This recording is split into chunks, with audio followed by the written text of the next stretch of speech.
आज तक इंसानों ने काफी सारे फॉसिल्स या फिर स्केलेटन्स को डिस्कवर किया है और हर एक को कोई ना कोई स्पीसीज में जगह मिली है। बट कुछ ऐसे भी फॉसिल्स या फिर स्केलेटन होते हैं जिसको देखकर इवन साइंटिस्ट भी शॉक रह जाते हैं और वो एक बिल्कुल न्यू स्पीसीज होती है जो कि बिल्कुल भी रियल नहीं लगती। और आज हम ऐसे 7 मिस्टीरियस फॉसिल्स या फिर स्केलेटन्स को देखने वाले हैं। वीडियो डेफिनेटली काफी इंटरेस्टिंग होगी। स्टार्ट करते हैं नंबर 1 के साथ। Number 1, nodosaur mummy. हमें काफी सारे आइस एज एनिमल्स परमाफ्रॉस्ट में वेल प्रिजर्व्ड कंडीशन में मिले हैं, जैसे कि केव लायन, मैमथ या फिर वुली राइनोसरस, जो कि नॉर्मल है क्योंकि ये एनिमल्स 10,000 ईयर्स पहले हमारे अर्थ पर रहा करते थे और तब से अर्थ ने ज्यादा क्लाइमेट चेंजेस नहीं देखे हैं और ये आइस में जमे हुए थे। बट क्या आप लोग इमेजिन कर सकते हो कि एक 110 मिलियन ईयर्स पुरानी डायनासोर की मम्मी वेल प्रिजर्व्ड कंडीशन में पाया जाए, जबकि तब से अर्थ पर काफी सारे क्लाइमेट चेंजेस हो चुके हैं। ये सुनने में तो रियल नहीं लगता क्योंकि जब एक एनिमल मर जाता है तो उसके कुछ दिनों के अंदर ही उसकी स्किन पूरी तरह से डिकम्पोज हो जाती है। बट मिली नोडोसॉरस है जो कि हमारे अर्थ पर 110 से 100 मिलियन ईयर्स पहले रहा करता था। ये एंकिलोसॉरस नाम के डायनासोर ग्रुप से बिलोंग करता है जिनके बॉडी पर आर्मर्स हुआ करते थे सेल्फ डिफेंस के लिए। ऑल्सो इनके पास क्लब टेल्स भी हुआ करती थी, बट ये फीचर नोडोसॉर में नहीं था। नोडोसॉर की साइज 20 फीट तक हो जाती थी, पर साइंटिस्ट तब शॉक रह गए जब 2011 में कनाडा में एक नोडोसॉर की मम्मी पाई जाती है जो कि अब तक की कुछ सबसे बड़ी डिस्कवरीज में से एक है। इस डायनासोर के बॉडी पर सिर्फ और सिर्फ हड्डियां ही नहीं बल्कि स्किन, आर्मर और इवन कलर भी था, जिससे हमें डायनासोर्स के बारे में काफी कुछ जानने को मिला। इवन आप इसके बॉडी पर इसके आर्मर्स को भी इजीली देख सकते हो। इसके बॉडी पर कुछ स्केल्स भी मौजूद थे। साइंटिस्ट के अकॉर्डिंग ये नोडोसॉर 110 मिलियन ईयर्स पहले मरा होगा। इस डायनासोर के मम्मी को देखकर लगता है कि हमारे सामने एक जिंदा डायनासोर आ गया हो। साइंटिस्ट के अकॉर्डिंग नोडोसॉर की बॉडी इतनी अच्छी कंडीशन में कुछ रेयर चीजों की वजह से थी जो कि ऑर्डर में होती गई, जैसे कि ये डायनासोर मरने के बाद डायरेक्टली एक नदी में गिर गया होगा जहां पर कुछ सेडिमेंट्स ने इसके बॉडी को पूरी तरह से कवर कर लिया, जिससे कोई दूसरा कार्निवरस डायनासोर इसको नहीं खा पाता और ना ही इसकी बॉडी डिकम्पोज हो पाती है। अल्टीमेटली नोडोसॉर की बॉडी काफी ज्यादा अच्छी कंडीशन में दफन हो जाती है और आज हमें ये नोडोसॉर की मम्मी देखने को मिलती है। Number 2, real life alien. Aliens के बारे में तो हम सब जानते हैं। माना जाता है कि एलियंस अर्थ के अलावा किसी और प्लेनेट पर रहते हैं और ये इंसानों के मुकाबले कहीं ज्यादा एडवांस और इंटेलिजेंट है। इनके पास यूएफओ भी होता है जिसमें ये ट्रैवल करते हैं। ऑल्दो ऐसे प्लैनेट्स या फिर मून्स पे रिसर्च करने के बाद जहां पर इंसान जिंदा हो सकते हैं, हमें एलियन के कोई भी साइंटिफिक एविडेंस नहीं मिले हैं। अल्टीमेटली ये एक स्टोरी बनकर रह जाती है। बट हमें अर्थ पर ऐसे कुछ फॉसिल्स या फिर स्केलेटन्स मिले हैं जिनको देखकर साइंटिस्ट पूरी तरह से शॉक रह गए थे, जैसे कि एटाकामा ह्यूमनॉइड। ये एक स्केलेटन है जिसको 2003 में चिली के एटाकामा डेजर्ट में डिस्कवर किया गया था। इसकी साइज सिर्फ और सिर्फ 50 सेंटीमीटर थी और डिस्कवर होते इसने सबकी अटेंशन अपनी तरफ खींच ली थी क्योंकि ये इंसानों की तरह तो दिखता था, बट इसमें काफी सारे डिफरेंसेस थे जो कि इसको अजीब बना देते हैं। इसका सर इंसानों के मुकाबले कहीं ज्यादा लंबा था, इसके आई सॉकेट्स बड़े थे और वहीं पर इसकी बॉडी छोटी थी। गेस करो कि ये सारे फीचर्स किससे सिमिलर थे?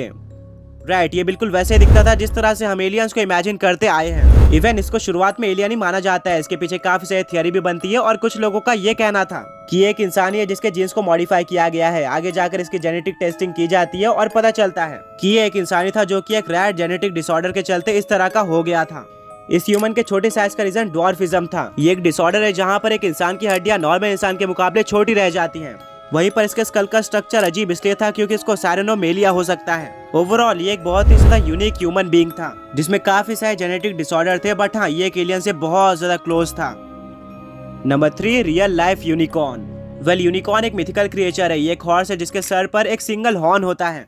ये बहुत ही ज्यादा मैजेस्टिक होता है जो कि प्योरिटी, ग्रेस और ब्यूटी को दर्शाता है। यूनिकॉर्न के पास कुछ हीलिंग पावर्स भी होती है, बट ये सिर्फ और सिर्फ स्टोरी में एग्जिस्ट करता है, ये रियल नहीं है। बट अगर हमारे दुनिया में कोई ऐसा एनिमल रहा है जो कि यूनिकॉर्न से सबसे ज्यादा क्लोज हो तो वो है इलास्मोथीरियम।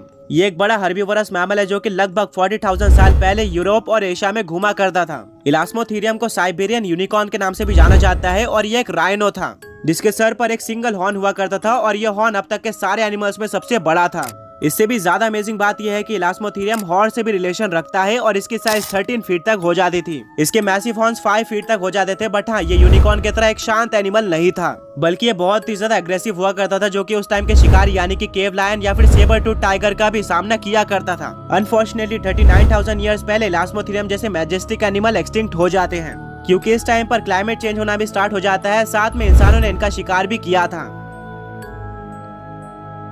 Number 5, Pisco whale cemetery. ये एक पैलेंटोलॉजिकल साइट है जो कि पेरू के पिस्को वैली में स्थित है। ये साइट इसलिए फेमस है क्योंकि यहाँ पर बहुत सारे वेल फॉसिल्स पाए गए हैं जिन पर बिलीव करना इम्पॉसिबल है। ये सारे वेल फॉसिल्स 15 से 20 मिलियन ईयर्स पुराने हैं, यानी कि मायोसीन इपॉक के टाइम के हैं। इस टाइम पर क्लाइमेट चेंज होना स्टार्ट हो जाता है, जिससे इकोसिस्टम में चेंजेस आते हैं और पूरी मरीन लाइफ कोलैप्स कर जाती है। अचानक से काफी सारे व्हेल्स और बाकी मरीन एनिमल्स मरना स्टार्ट हो जाते हैं और उन सारे एनिमल्स का स्केलेटन एक जगह पर इकट्ठा हो जाता है, जो कि आगे जाके एक रेगिस्तान में कन्वर्ट हो जाता है। इस एक ही जगह पर लगभग 50 व्हेल के स्केलेटन पाए गए हैं, जिसमें 12 से ज्यादा व्हेल की स्पीसीज हैं, जिनमें स्पर्म व्हेल्स, बलीन व्हेल्स और टूथ व्हेल्स शामिल हैं। यहाँ पर और भी कुछ समुद्र में रहने वाले एनिमल्स के स्केलेटन पाए गए हैं, जैसे कि शार्क, सी लायन या फिर डॉल्फिन। बट आज भी ये पूरी तरह से क्लियर नहीं हो पाया है कि आखिर इतने सारे स्केलेटन एक ही जगह पर कैसे आ गए। Finally number 5, थेरिज़िनोसॉरस। 1948 में मंगोलिया में एक अजीब स्केलेटन पाया जाता है। ये फॉसिल पूरा नहीं था, बट इसमें काफी ज्यादा बड़े और मुड़े हुए क्लॉस मौजूद थे। ये एक बहुत ही ज्यादा यूनिक क्रिएचर था। सभी लोग कंफ्यूज हो जाते हैं कि ये किस तरह का डायनासोर है। शुरू में साइंटिस्ट का मानना था कि एक बहुत ही ज्यादा बड़ा टर्टल है, क्योंकि इसके पास बहुत ज्यादा बड़े नाखून है, जो कि बिल्कुल एक टर्टल की तरह फ्लिपर्स हो सकते हैं, जिसके मदद से ये तैरते होंगे। बट आगे जाकर इसके ऊपर और भी ज्यादा स्टडीज की जाती है और इसके कुछ और कंप्लीट फॉसिल्स मिलते हैं। अल्टीमेटली पता चलता है कि ये कोई टर्टल नहीं था, बल्कि एक बहुत ही ज्यादा यूनिक डायनासोर था। इसके जैसा कोई और डायनासोर एग्जिस्ट नहीं करता है और इस डायनासोर का नाम था थेरिज़िनोसॉरस। इसके पास 3 फीट लंबे मुड़े हुए क्लॉस हुआ करते थे, जो कि बहुत ही ज्यादा डेडली थे, जिससे साइंटिस्ट के बीच में एक और कंफ्यूजन आ जाती है। शुरू में साइंटिस्ट को लगता था कि ये कार्निवरस डायनासोर है, जो कि अपने मैसिव क्लॉस का यूज करके हर्बीवोर डायनासोर का शिकार करता होगा, या फिर ये एक स्कैवेंजर होगा जो कि पहले से मरे हुए या फिर सड़े हुए डायनासोर को खाया करता होगा। बट आगे जाके सरप्राइजिंगली इसके लंबे गले, छोटे सर और बीक लाइक माउथ को देखकर ये रिवील होता है कि एक्चुअली में ये एक हर्बीवोरस डायनासोर है, जो कि पत्ते या फिर घास खाया करता था। ओवरऑल थेरिज़िनोसॉरस एक बहुत ही ज्यादा मिस्टीरियस डायनासोर था, जिसके बारे में समझने के लिए साइंटिस्ट को सालों लग गए।